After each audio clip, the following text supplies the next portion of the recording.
City of Mountain View. We've been working hard on an agreement with Federal Realty for the purchase of 11 plus acres in the north of El Camino section of our district. At the last board meeting, we kind of gave an overview of a little bit of the background as well as some of the key deal terms. We're buying the property, as you can tell from the purchase and sale agreement, for $155 million. And then 2 acres of that we expect to exchange with the City of Mountain View for $20 million so they can have a park. There will be $23 million contribution from the city under the funding and joint use agreement for facilities use, amenities, sports and whatnot. And use of the site basically as a park after school hours. We've got $79.3 million in estimated TDR Baier funds coming in. The net price to us, a little under $28 million. We have another commitment of $5 million as well. I outlined all that last time. And one change from the slides last time, we talked about the escrow period. The escrow period is a little longer than we suggested in the slide last time when we finalized the agreement this past week. The escrow period actually ends November 13th, so just about 5 months from now. So I am not going to talk any more about this. We've looked at it, the purchase and sale agreement, a number of times. Our attorneys and whatnot, we include it in the packet. If you have any questions, I'm happy to answer them as best I can. And I'm just going to recommend that you approve the purchase and sale agreement tonight. All right. Move forward with the 10 site. Randy, you, there's actually 2 dates in that purchase sale agreement, October 25th and the November date. Can you just bring some clarity to those 2 dates? Sure. So one of the issues is when we enter escrow, assumingly the next day or so, we'll be making $1 million deposit into escrow as a good faith. That $1 million deposit is refundable at any point in time up to October 25th. After that, it becomes non-refundable. So the board has roughly 4 months, I think, to just assess where we are with the TDR buyers and what's going on in Mountain View before we're locked in on the $1 million. Before we head into public comment, does the board have any questions? No? All right, we have 2 people here for public comment. We have Sang Peruri and Danielle James. 3 minutes, yes. Hi, Sang Peruri, Los Altos resident. I spoke at the last board meeting saying thank you and congratulations for all your hard work on putting this deal together. I just wanted to reiterate that again. I think this is one of the most important things the district will have done for the next 30 years. And I just want to thank you again for all your hard work. And it seems to be a great outcome for taxpayers, BCS, LASD, the community as a whole. Thank you. Thank you. And then Danielle.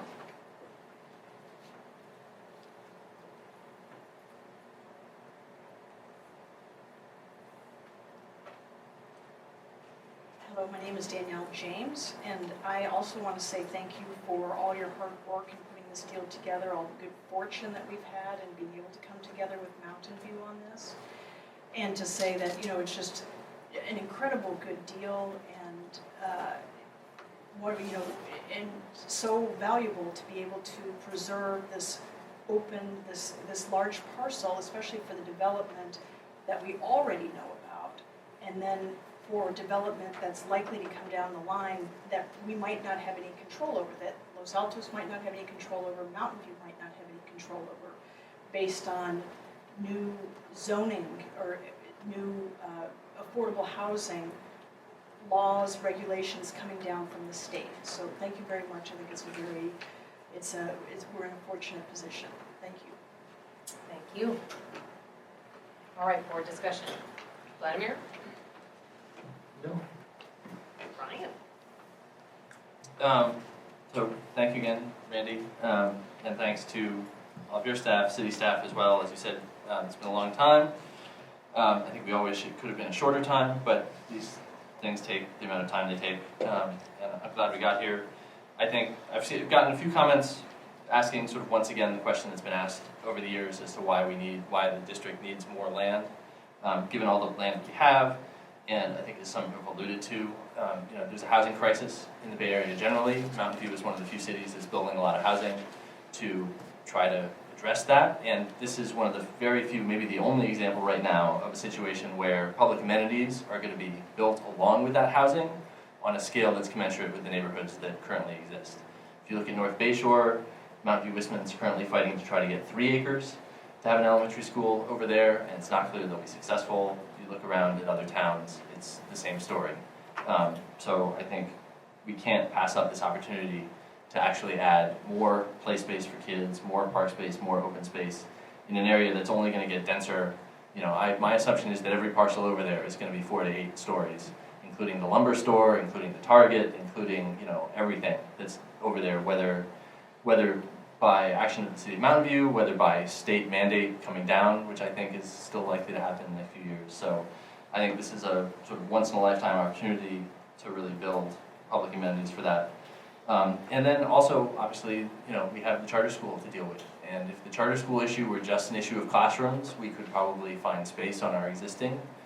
But it's not just about classrooms, it's also about acreage, it's also about reasonably equivalent outdoor space for the charter school. And we've heard loud and clear that our community does not want to close an elementary school or a junior high school in order to accommodate the charter school. And the only chance that we have at all to get there is by, as Vladimir has said, making the pie larger and coming up with more space. So I think this is, for both of those reasons, I think this is sort of a once-in-a-lifetime chance.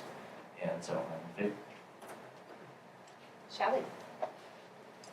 I don't have any comments, but I do want to thank Randy, his staff, and previous iterations of this board for working on this amazing deal. I think we're very fortunate that we are, to quote Vladimir, able to make the pie larger. Lots of people want to, but many more people can't. So thank you for your wisdom and your foresight. Steve, anything to add? All right, I don't really have anything to add, just really echo what Brian has said. Thank you so much for all the effort that staff, both LASD and city have put into this. So let's call for a vote. Could I move to approve the purchase and sale agreement with Federal Realty as presented? Who wants to I'd like to second? second it. All in favor? Aye. Aye. Can I add one point before I Yes. say aye? Yeah. I just want to reemphasize, because we presented all the numbers last week, so we are kind of skimming through here. But as I want to reemphasize, as Randy said, the big difference between last week is that Randy was able to negotiate with the sellers that we have until October 25th as a contingency period in case anything comes up, either in the sort of preliminary course of our community engagement or inspections or anything like that. So I just wanted to note that we are out no money until October 25th, even though I think we all want We to do have to move put a $1 million Deposit, but it's deposit, but it's refundable up until October So 25th. I just wanted to clarify that. Yes. Aye. All right, passes 5-0. Jessica, I just wanted to, Yes, I the need two of you did, but just publicly acknowledge Randy and his relentlessness in keeping his eye on the ball on this particular project. It was a long, tedious project with 2 public agencies and a private landholder, and it was incredibly complicated and took a tremendous amount of perseverance, and just wanted to thank and acknowledge his work on that. Amen. All right, so we're moving on to the community engagement update. Technically, it has your name on the agenda, but I am presenting it. We, as a project team, met this week, and so I wanted to give you an update of where we're at. So this is the first time I've had to do any of this, so bear with me. Oh, it works. So, this is the project team update.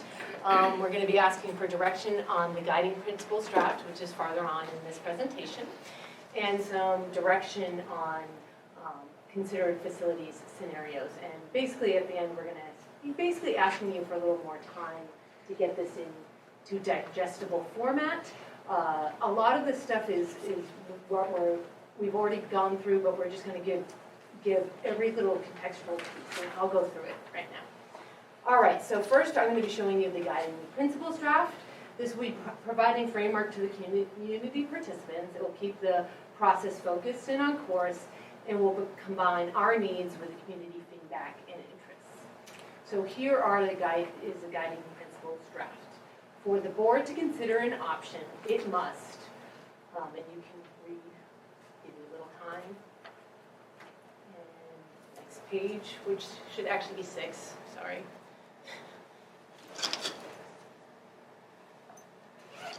And I'll go through this, and then we can go back and I'll get your direction on it. Scenarios considers context and history. So this is kind of the buckets we want to put everything we've considered in. And we want to surround it with the Prop 39 regulations, make sure people understand what those are, what LESD student enrollment was at the time a scenario was brought up, BCS student enrollment at the time, legal or elected official actions at the time, and community participation and engagement at the time. Here is the chronological list of scenarios considered over time. So from 2004 to 2012, LESD offered Egan as facilities for the charter school. In 2012, a former board, which I believe included Mr. Talio, came out of a mediated session with BCS, where they came to the community with saying, we'll give Allman, Covington, Gardner Bullis, or Santa Rita to the charter school. And the community did not like that, so that did not happen. So the board had a community session where all of these scenarios were looked at. Split BCS between Egan and Block, BCS between campuses, BCS at Covington and dissolve Covington, BCS at Santa Rita and dissolve Santa Rita, BCS out of district boundaries, and then the decision ultimately for that, for the next school year, the 13-14 school year, was to place BCS at Egan and Block with that configuration. And then in 2013, LESD pursued possibly purchasing Rayner and Sunnyvale, but first brought up the declaratory action in court to ask if that would be okay according to Prop 39. The answer was no. In 2013, the Superintendent's Enrollment Growth Task Force said there's been so much enrollment growth that the district should buy 2 new sites. In 2013, the school district and the city started to talk about using public land. LASD more specifically was asking about Hillview. In 2013, as it related to Prop 39, BCS was offered space at Egan and Block again. And then in 2014, the offer again was split BCS at Egan and Block. And then by July of 2014, that is when the 5-year agreement came into place. And then as it relates to community engagement, we had the Facilities Advisory Committee say that based on a bond that we could go out for, we could really only afford going after one site. And then we went out for the bond. In the bond language, we said no buildings on Mackenzie or Rosita Park, and the bond passed with 57.4% of the vote. Not that I'm counting. And then in 2015, LASD looked at the Old Mill Safeway site and pursued that. Basically asked them if they would sell it, and they said no. 2015, Facilities Master Plan Committee came up with 7 options. The top 3 were these 3 on this slide were the top 3 supported. The top one being the most supported, BCS K-8 on the new site, convert junior highs to middle school. Everything after that had less support, even more so on the next page. And in 2016, the city of Los Altos basically took Hillview off the table as an option for us.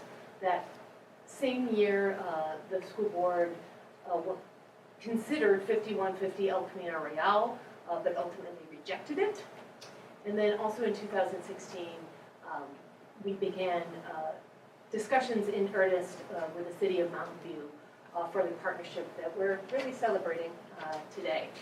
And then in 2017, the 10th Site Committee, this is the committee that would look at all the sites, or options for school sites, reported that the top choice at the time was Old Mill Safeway.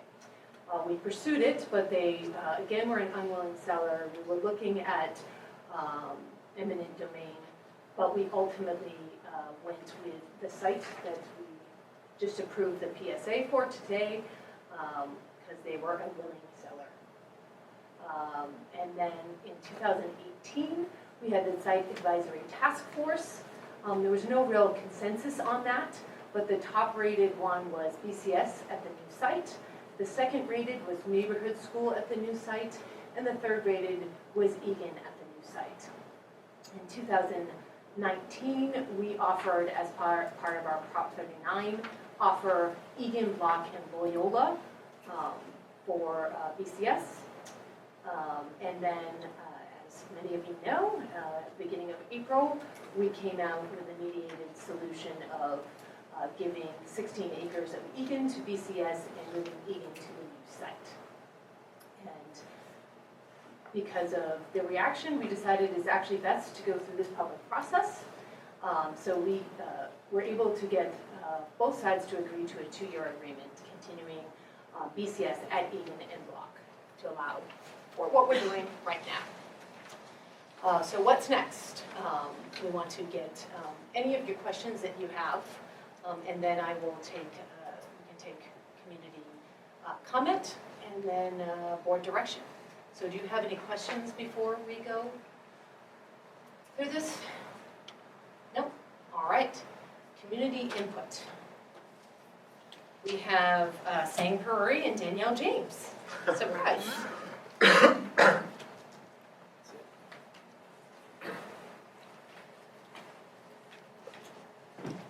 Thanks for letting me comment here.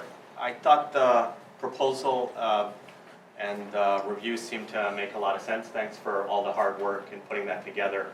I know it's summertime, and that seemed to be a lot of work putting all that together in a pretty thorough and concise fashion, so I thought you guys did a great job there, and thanks for putting in those hours.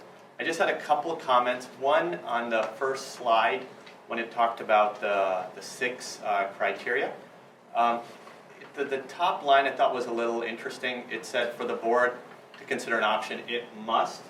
I wonder if that language should be a little bit softened to it should or ideally seek to. I'm not sure if there's any solution that can actually meet all of those criteria.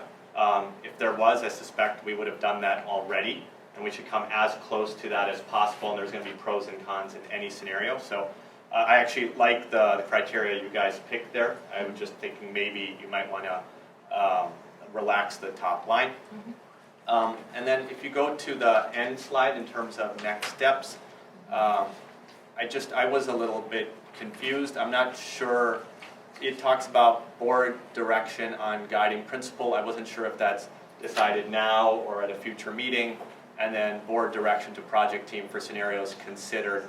I'm not sure if that's supposed to be decided now or later. Whatever you guys decide there, I would just recommend that whenever the board comes to a decision on both of those, there's at least one extra meeting for the community to review that and provide feedback. So that way, when you start the community engagement process, it's not truly just a board process or board recommendations. The community has had a chance to give feedback. And so when the community engagement process starts, it is truly a community process and not just a board-driven process in terms of the starting point. So that would be my only recommendations and questions. Thank you. Before he moves on, the direction for guided principles is tonight, for sure. The board direction for project team scenarios considers, all we're doing during the project team is really calling all the information together. No decisions, it's literally making sure all the information is digestible. So I understand about the meeting thing, but this is literally just making sure the information is there, and then while we're having these meetings, we'll discover we need more information, or something was, wrong and fix it. But it will always be a living document, and be, we're gonna be, like our kids, we're gonna be lifetime learners. And we'll be in real time. Anyway, thank you for that question. So one potential suggestion to consider, if I may, when the board initiated the FMP process, there was two suggestions that the board had, and then a third one came about. My suggestion would be that the board should have a series of suggestions, facility scenarios that's a starting point, and new ones could come about. It would make the community engagement process a lot more efficient versus starting with all 50 scenarios that have been All right, considered. thank you. Sorry.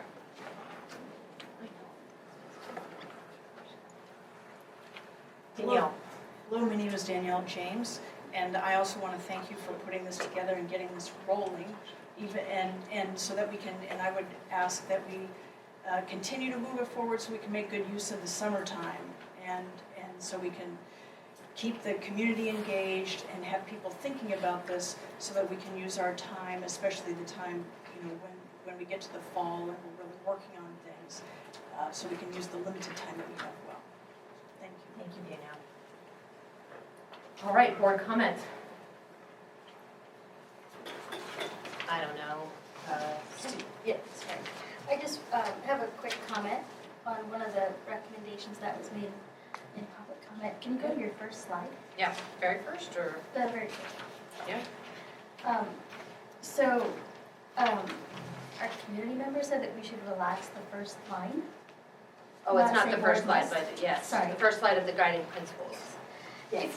My only comment is if you relax that language and soften it to should, Yeah. then we need to prioritize those factors. Does that make sense? No, I get it.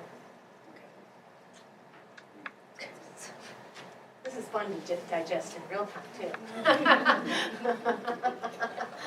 Steve? I get the idea. I'm not sure we're at the point where we could do that, to be honest. Yeah. Because I think at that point we're going to be at a problem. But I agree with the idea that must is a little bit strong because there's no way we're going to get all 6 of these probably aligned. Some sort of weighting might be done by the group as they're evaluating options of how well the model will fit. Might be something we ask them to do as part of the community input process. Yeah. They can say it doesn't really map here, but it maps here. So that would give us a round. So I'd be fine with that. And that, in terms of the ones you mapped here, in terms of guiding principles, they seem clear to me. So I have no issue with those. All right. Bryan? I think I wasn't quite clear. I did actually think that tonight we were going to give direction on sort of what scenarios we wanted sort of data to be collected and presented on, sort of in advance of the community process. Rather than, I think this is a fairly comprehensive list of the things that have been considered over time. I'm not sure it's, and it's basically, well, it's not clear that it's quite comprehensive in terms of things that we could do now. So I guess what I had expected would be that in order to use the summer to sort of do data collection and analysis, that part of what we'd be doing tonight is sort of giving feedback on what we think the scenarios that are kind of the input of the community process will be. So if that's not the case, then maybe that's not the case, but I'm not sure exactly given that this is our last meeting until August, whether there'll be another opportunity or exactly sort of, part of what was meant to be happening over the summer, as I understood it, was MIG collecting a lot of data, putting up websites, sort of trying to collect analysis for things like, traffic and demographics and all those kinds of things. And I had thought that was going to be in the context of, a few scenarios, the proposed 10-year agreement, maybe some alternatives. So I don't know if we're not doing that or not. But I had sort of thought that's what we're going to do.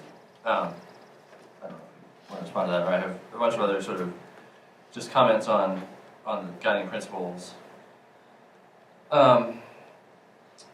Just sort of reading through this, especially in the context of the comments about must versus should. I'm not actually sure what protect LASD small neighborhood school model means exactly. Does that mean every neighborhood has an elementary school that within, a quarter mile of 90%? I mean, I think some definition around there could be useful, because I don't know whether that means thou shalt not close an existing elementary school, or whether it means something else. I'm not, when it says, and similarly, when it says protect the long-term viability of Los Altos School District, I'm not sure that viability is, I think viability could use some additional definition. Does that mean financial? Does it mean? It means everything. Okay. It means literally anything that would go into viability, so it's financial, educational, everything. Facilities. Yeah, it's every piece. So it's, Okay. it was intentionally like that. Right. Okay. Well, I think it could be phrased a little bit more concretely. We also wanted I to make guess. sure this wasn't 10 pages. I get that. I have a few sort of minor things around, on the second page, item 7, sort of be responsive to community concerns. Just around, I think actually we should think about operational finances versus capital money separately, just because we sort of have to deal with them separately. So, So I think cost just efficiency sort of of cost operation. efficiency operationally versus capital funds, I think are kind of two different issues. Flexibility and site use over time, I actually think that's a board concern and less of a community concern. But, No. and then 7F, particularly community acceptance, I sort of feel like that begs the question in the sense that we're going through this process to see if we can get community acceptance of something, but to sort of say that it must be acceptable to the community is just literally begging the question in the sense that that's what we're trying to figure out, not what we're starting from. I thought there were a couple other, in the abstract, particularly for people who aren't, who haven't been following this as closely, I think there are a couple other points that are worth putting in here. So I think anything that we consider obviously has to pass legal muster, and obviously also has to sort of uphold our agreements with other agencies, notably Mountain View City Council, in terms of the 10th site. So I think those things kind of go without saying, but if we're trying to be comprehensive, then we should say them. I think you said that you were going to sort of add, the next step was adding enrollment numbers to these various things that have been considered over the years. What the enrollment was at the time. Right. Yes. Right, so I think that would definitely be helpful.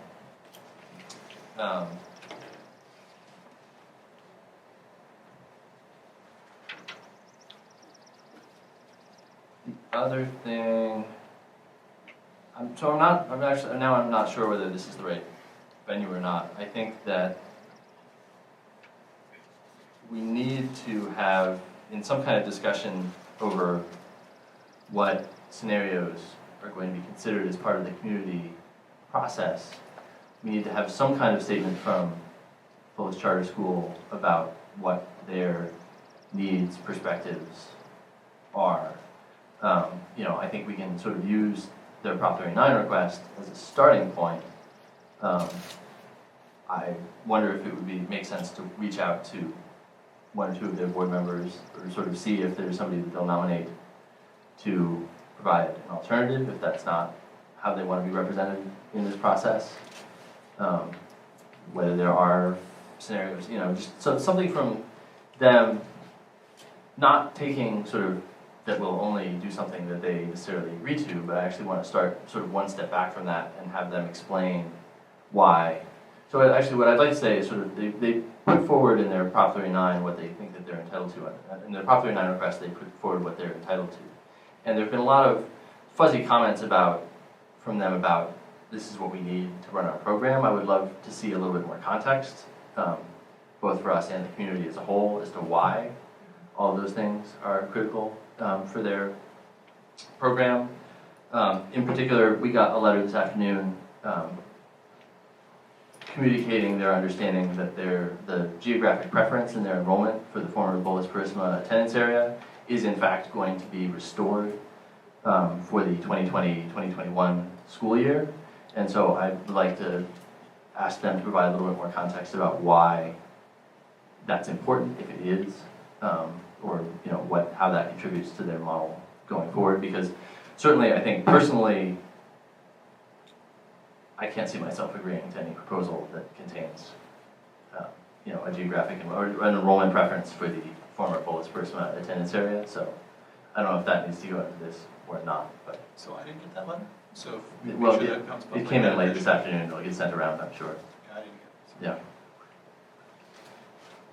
Yeah. I just wanted to, I think as it relates to getting their feedback, we did have that we could put on the back burner stakeholder interviews. I think that that is something that we should use, that it either be, one or two of their board members, perhaps Joan, who is here from MIG in the audience, interviews them. She brings the guiding principles to them, and also when we put this stuff, all this information in a digestible format, that they see it, they see whether we got their input on the history also. So that is something I'm also suggesting. It's along the lines of what we're requesting. Anyway, that was, you asked one other question, which I wanted to address.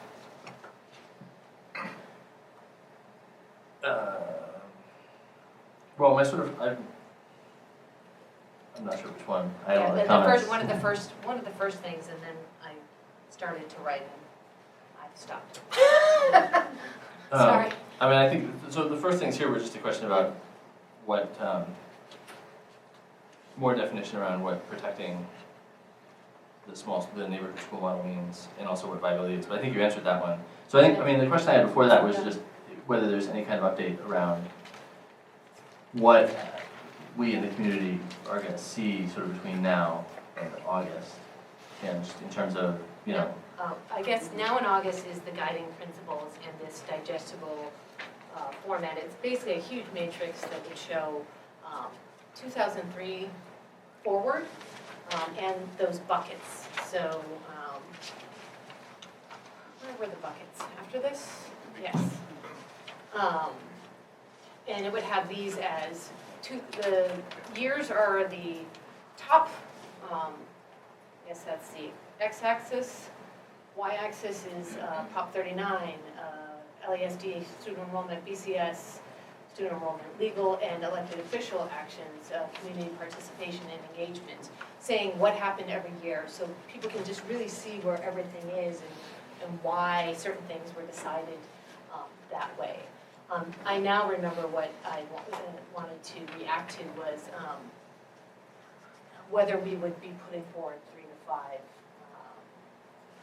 scenarios. I don't think we can get that done over the summer, and that's actually would require board action. I think what we can get done is this digestible matrix done of everything that's been considered, and it can show people every sort of scenario we have considered publicly for citing BCS, and that as we start the process in the late summer, early fall, I think we would get a better idea just from the community sessions that we start, the 3 to 5 more digestible, but we won't be able to get that done at all this summer. And for us to get this work done, we need to get to get moving on getting all the information digestible. Jessica, Yes. just to clarify. Yes. I think, just one Thank you. thing you said, I think you can this could be done with more direction. I Yes. don't think Minnesota requires Yes. action. Exactly, thank you. That's it in my response. Go ahead. Yeah, Vladimir? Thank you. Just going through the Sorry, handout. there's no page numbers. I know, I'm Randy really must have done sorry. this. I also thought that must should be softened, Yeah. because I don't think it's over constraining the problem. Yeah, And that no solution will be that. But I don't agree that we need to prioritize after that. I think that prioritization may come sort of as we move along.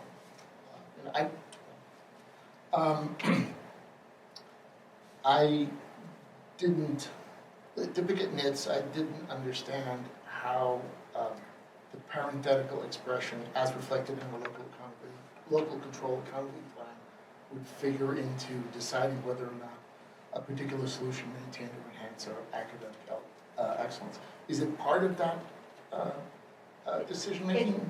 it's just showing that the reason why we're going for academic excellence and equity for all is what, it's really what the district stands for in our LCAP.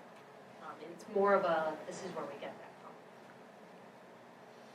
In that we're not just making this up, it's what we stand for. Okay. The number 3 there, provide long-term facilities for Kohls Charter School. Does that exclude Prop 39 as a solution?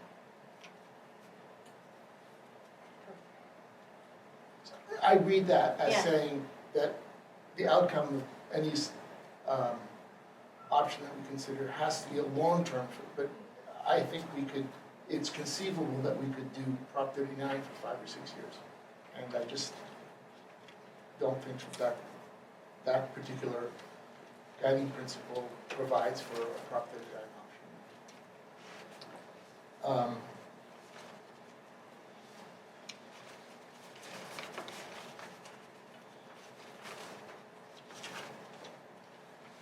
The last thing is, I'm unclear on when the community can put forward new scenarios. I note that the scenarios that you presented here are scenarios that the board has considered. And I know that there are scenarios out there that the board has not considered that potentially are viable. So I guess a little bit of clarity on that would be helpful. That would be more late summer, early fall, when we actually start getting out into the community.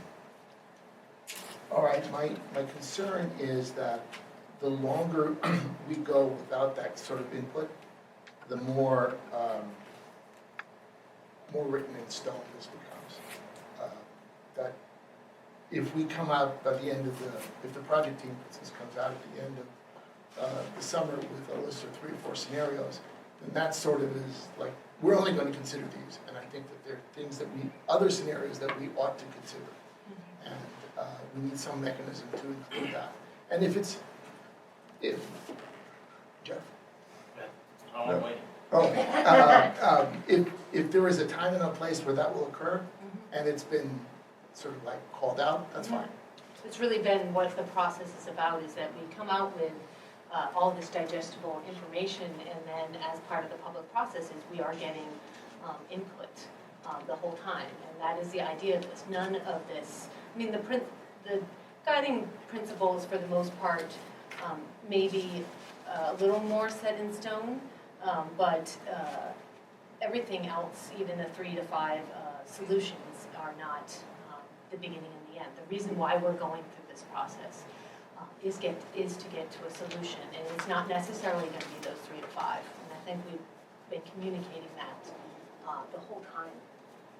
I think that's really important to emphasize, right? That this identification of 3 to 5 or a list, it is a starting point.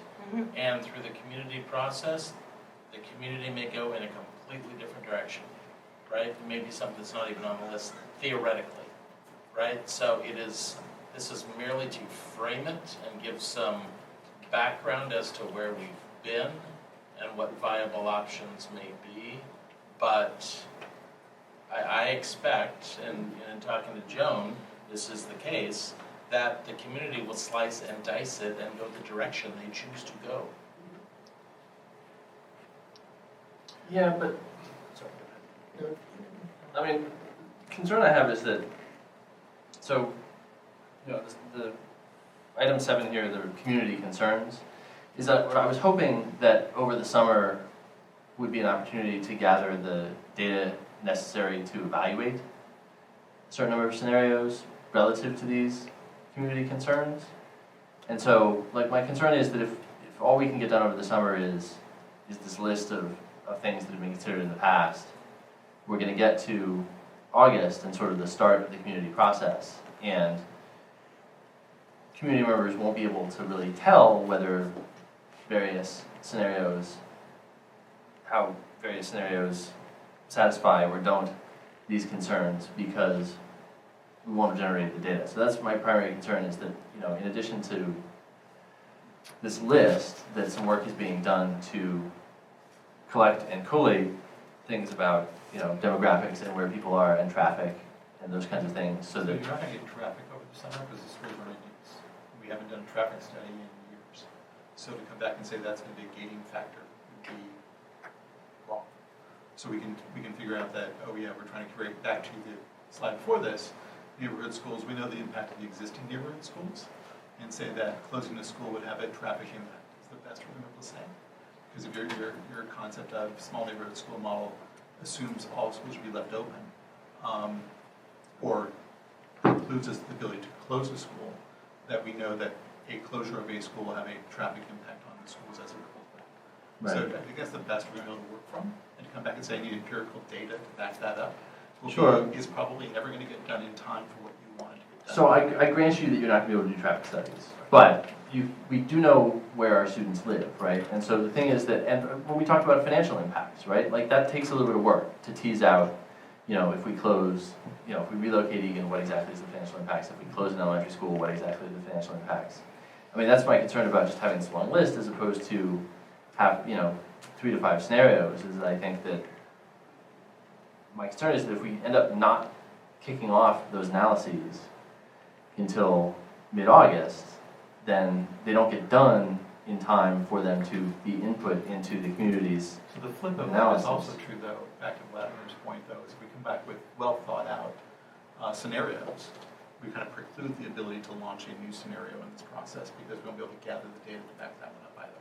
So it will come off as weaker immediately because we haven't had that chance to pull that together. So I'm a little concerned about the idea that we're going to spend a lot of time this summer oystering or building up a scenario that we want to be able to do with random input ones that could be very viable if we look at them from a common sense point of view. I think sometimes we get choked on data versus common sense. You know, those lists on the other side, there's some very obvious common sense responses to most of those. Sure. So, and I think we're going to have to, and then we're going to have a little bit of that, embrace a little bit of that, moving forward with this. And to assume that data will give us all the answers, I think could get us into trouble, and create scenarios where we're not opening it up to be a fully community impacts. Steve, could I ask you a question? Sure. What's your suggestion for coming up? What's your suggestion for scenarios? I would like, maybe the team that we were asking to go off for this summer comes up with a couple that we talk about in early August, and we kind of launch those after the board's seen them to the community. But I think to do it tonight is doing it. Oh, I wouldn't do it. Yes. Yeah, that's my concern. Oh, And because I think that's what Brian's advocating for, and I'm saying I don't think we can get that done. Because we're not meeting again until August. So if the committee that's doing this pulls together a few and has those thought through by August for us to discuss, I'd be fine with that. But I don't want to, and back to what data do we really require to make that happen? It means we're going to have a little looser definition of what data is and behind each of those and we back it up versus it's going to be very empirical or have studies to back it up. I think some of this is going to be something we feel our way through with the community versus things that we can spend a lot of time documenting, putting numbers behind, which would make me feel that we somehow come to a conclusion before we've even had the conversation. And that's what makes me nervous. Brian, you didn't actually think that we would come up with a list of scenarios tonight, did you? I did. With no data? So in my opinion, there's a very short list of scenarios that are, I mean, you know, to Steve's comments about sort of common sense, I think the number of scenarios that are actually viable are very small. I actually can't think of something that's not on this list that I think would satisfy that. If we're not doing that tonight, then we're not doing that, but I think that what we then need to do is some work over the summer to organize the data. We've gotten a lot of email about questions people have about impacts and concerns they have about impacts. So at a minimum, I think we need to marshal the data that we have and figure out how we can, if we're going to wait until August to sort of do scenarios and give the community a chance to propose new ones, then we need to do a bunch of work to sort of minimize the turnaround time of analyzing those scenarios. So that may be, I mean, I have some ideas around that, so that may be a discussion for offline afterwards. But I think at a minimum, we have to be able to do that so that we're, you know, maybe we can pre-do it for a couple of days just so we have it ready, and then as a dry run for if there are other scenarios, sort of how we would approach those and deal with them. So. But your point is a core set of data that I think if they're pulling this together, it's going to be a core set of data that you're going to have to leverage different directions anyway. So as long as we're focused on pulling that data together for everything, we should be able to then manipulate it or use it with the context as scenarios crop up versus trying to predefine them and pre-populate them, which I think would be, that would give me a little more heartburn that we're actually doing a community process. Right, and I think, I mean, in addition to these things that have been considered, there's a lot of data that we've generated over the years. I think, you know, we have community members who would like us to put that up in sort of a more accessible place so that they can do their own crunching to the extent that it's data that we can do. So. I do have one All right. other comment. So we put forward our guiding principles, and we discussed them. I think BCS should do the same. Tell us what their guiding principles are, and present that to the community.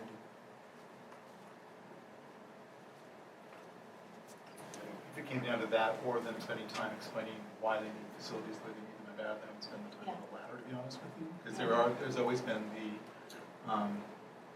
ambiguous hand wave around, well, we need them for this reason, but not a lot of explanation of what that is. So if you could, That's why I think that I like the stakeholder interview. one of Brian's comments early on, I think that was helpful. That would be helpful. Which I, The issue that I have with the stakeholder interview is that it's not public. And what I would like to hear is the rationale BCS has for asking for whatever they have. The same way that we put down a rationale for what kind of scenarios we're willing to consider.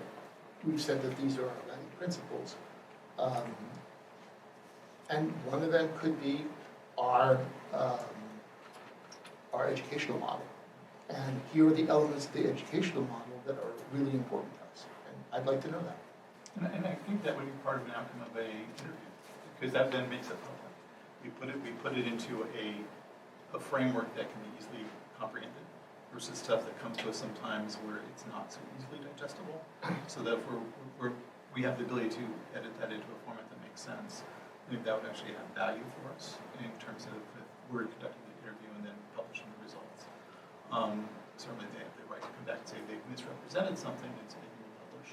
But I'd rather have us at least some framework that we're publishing into versus asking for input that comes in with no structure to it. And I found in the past that hasn't worked well for us.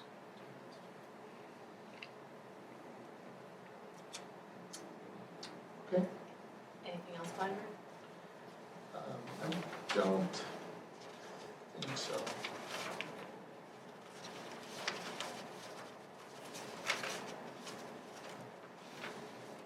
No. I guess I'm a little right off very top level, I have a little concerns with asking the sake of the wording of the guiding principles. I don't think that we're going to get, I don't think I'm going to get the kind of input that I'm looking for from BCS. I'm not 100% certain that the community will have the opportunity to put forward scenarios that are considered at the same level as the scenarios that you've listed here. We may not consider them in the end. We may say, look, this particular scenario just, it doesn't meet Prop 39 requirements. So, sorry, out. But I didn't put, Prop 39 is not a guiding principle. no, it's a constraint. But it's, we have to meet the law. We have to meet the law for Prop 39. We're not, this could be a hope, there is a hope that there's a negotiated agreement out of this, and it does not have to be Prop 39 compliant. All right. I think there's something else. Never mind. And also, I wanted to, as it related to your comments on the provide long-term facilities for Willis Charter School and the Prop 39 piece, I feel like the reason we're in this process is to determine long-term facilities for Willis Charter School. We were not in this process to determine Prop 39 process. That's a decision you're making. It's my opinion. Anyway, but I am one board member. Yeah, I mean, I agree with a little bit actually with Vladimir that I think I could see one of the scenarios that gets considered by the community is maybe a longer term plan, right?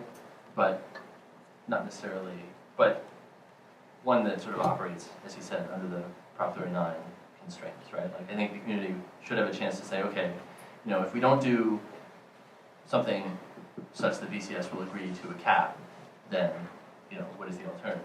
And walking through that application, right? If we've gone through with the 3-site, I think it's absolutely worth working through in detail. If we had ended up going through with the Block Egan Loyola split and BCS without an agreed to enrollment cap, what that was likely to look like based on input from BCS and and our own stuff, right? So I think that is I think it is worth having that in the set so that we can go through the implications.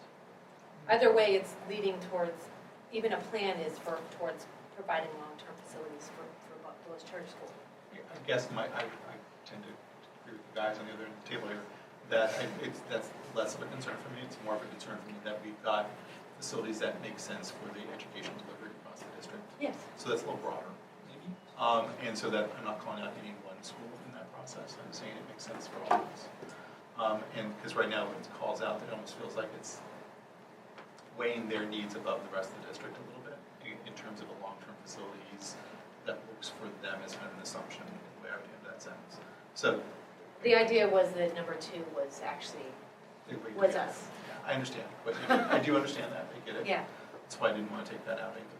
Yeah. But I get the point that Yeah. it may be that a scenario doesn't come up with something that results in an agreement, and agreeability may not be a factor that we have to or since we change it from must to should, I'm a little more comfortable with any of these kind of things on the list because it should consider it doesn't mean it has to meet it. No, I agree that should the word So word should change to that should. makes sense to me. At that point, I was comfortable then at that point with them being the way they are. So. Right. Shelley, we haven't heard you speak that much. I've heard him speak more than I ever do. A couple of thoughts. So, I've been kind of chewing, so I thought about what you said about Vladimir, about wanting BCS as guiding principles. And thought about what Steve said about wanting to know what's your educational program and tell us why you need what you keep saying you need, as opposed to this hand waving that you and I seem to do. It's very important for delivery of I can't help communication. it. So, can you just, I think that going through this process, one option that may come out, because we have to be open-minded to any option that comes out, And it's a sucky option, but it's like just do Prop 39 year after year after year. So there is no long-term facility solution. Mhm. And if that works, and it abides by our guiding principles and protects our school district, that may be something we have to consider. I'm not saying that I like it or whatever. So guiding, to your point, Vladimir, the guiding principles for BCS, not the same as their educational model, right? Just from how I've heard it described, it shouldn't be the same as their educational model, because those are programmatic choices that they're making, right? I'm not sure. I'm trying to just understand why we need to know what their guiding principles are. Since this involves assets that we control and that we're going to decide how we share them or what we do with them.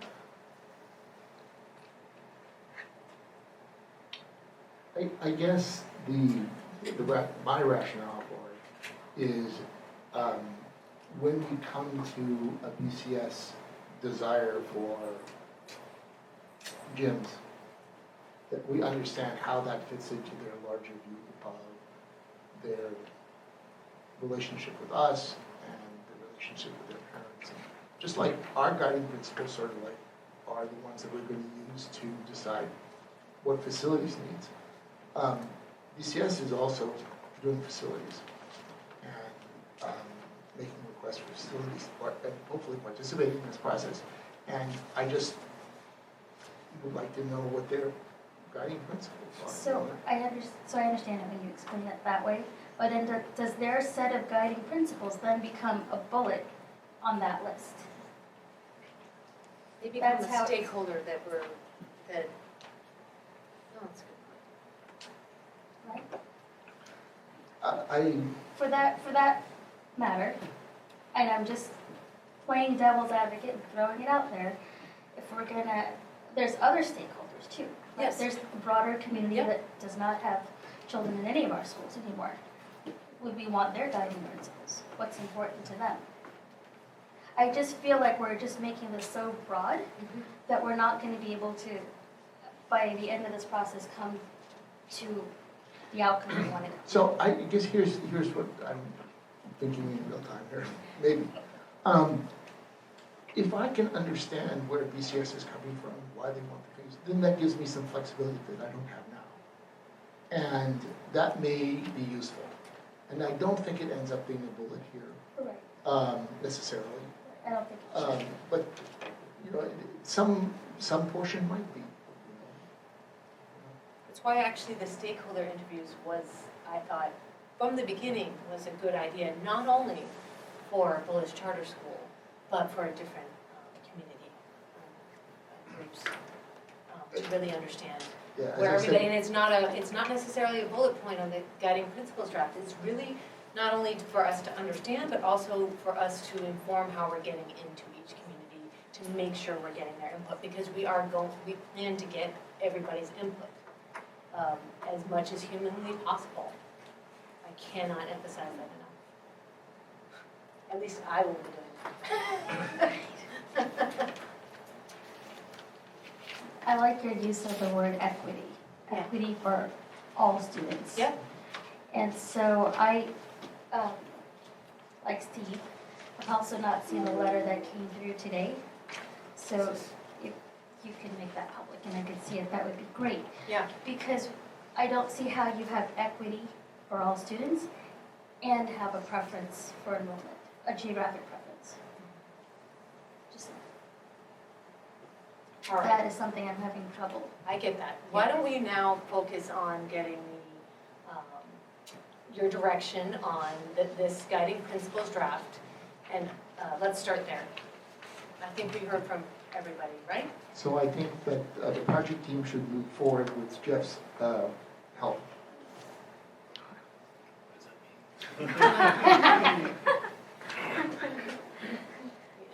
So one question I still have that I'm pondering is that I've heard a couple of different directions here with regard to this idea of a viability list, right?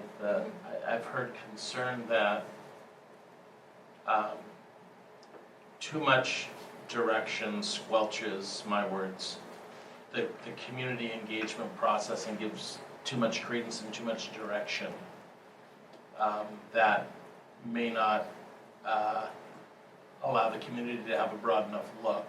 And then I also heard wanting to gather data around 2 or 3 scenarios that we want focused on. So I'm not sure which And also, I was specifically direction at we this wanna point, talking about, let's get direction on the guiding principles, then we can go to that piece, but I was asking about the guiding principles, because it's the first thing we wanted direction on.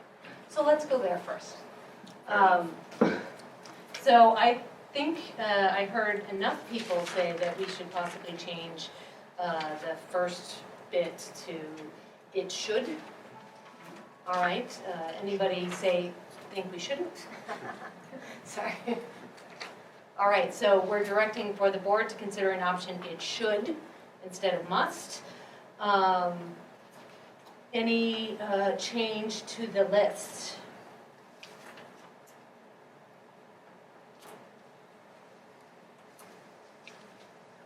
I'm okay with the list. Anybody want to add, feel like, I don't think it needs any adding. I think it's a short enough list that encompasses a lot. Well, as I said, I think 7D, cost efficacy, should be split out between capital and That. operational. That's fine, yeah. I think 7F, community acceptance, should be removed just because that's the You're right. output of this process, I agree. not the input. Anybody else agree? I have to hear it. Oh, Not sorry. that, I can't always look at your head. Thank you. So I agree on that, and I agree with making that D and cost efficacy D and E change. And then now we can move on to figuring out direction for developing and organizing lists with history and context. It kind of goes back to one of the first pages, which was the buckets. So can I make a suggestion Yeah. on this one? So I see that one of the buckets is legal Yeah. actions.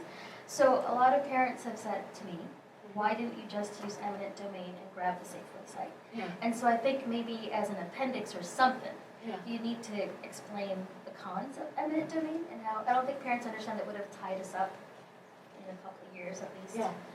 You know, and cost a lot of money. Oh, it's a good So point. maybe So put that in there, the cons of. Joan's taking notes to that. Good. Yeah, 'cause I don't see any pros to eminent domain. All right, so this is, I guess what we're asking for direction is that we complete this process. You saw high level what we got out of this, which was we historically looked at everything we've offered them, but there were plenty of things that contextually brought to us there. And that's what we want to fill up and make more digestible. We have versions of it, but it's not digestible right now. It's barely ready for my own consumption, let alone everybody else's. No, I agree with you, because part of the problem with the information that we have now Yeah. is that it's not in a way where you can compare apples to apples. Yeah.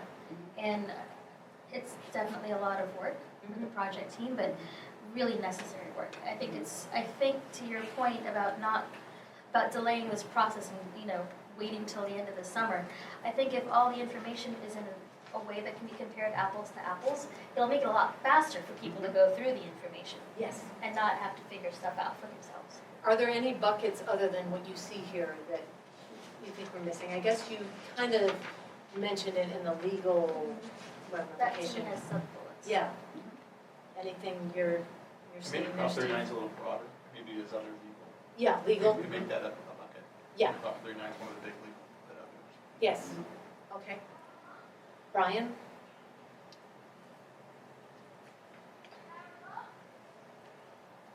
The idea being that this is basically So each one of these gets a number or some text for each of the scenarios in the timeline, right?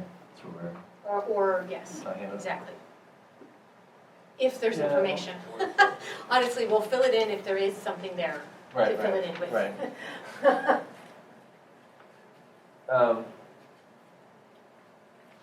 I don't know that I can think about, I can't think of any additional ones. To Charlie's comment about eminent domain, I think that's a little tricky just because we obviously get a lot of legal advice that we can't repeat in public, and we are in fact probably going to, we may need to use eminent domain for the 10 site on some aspects of it, so I just want to. But I think under legal, they could say that Very 39, high. eminent domain does not guarantee a price. Sure. It's a negotiation that goes Yeah, to court, sure. and it gets fluctuated assigned by a judge somewhere randomly. Those types of understandings, I think must be just. It could be short and sweet as to why we didn't pursue Safeway. Yeah.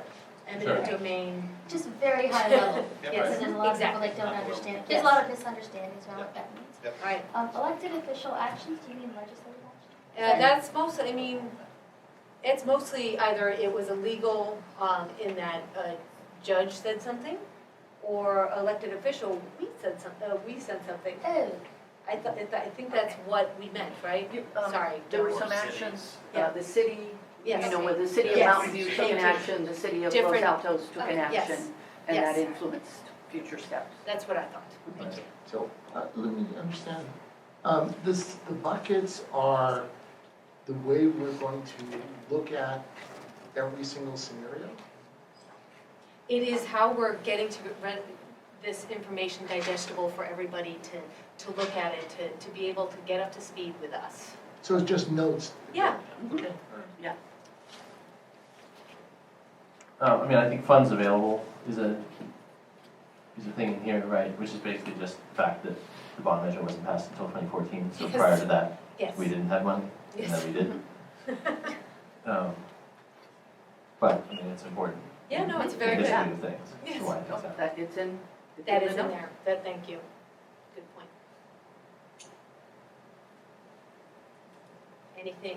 Anything else? All right, can we get direction that you're okay with us putting together the rest of this Can I this give summer? another direction or request for you? Yes, So one of the things we got Bob on here again. Yeah. Is a timeline of how this all goes together.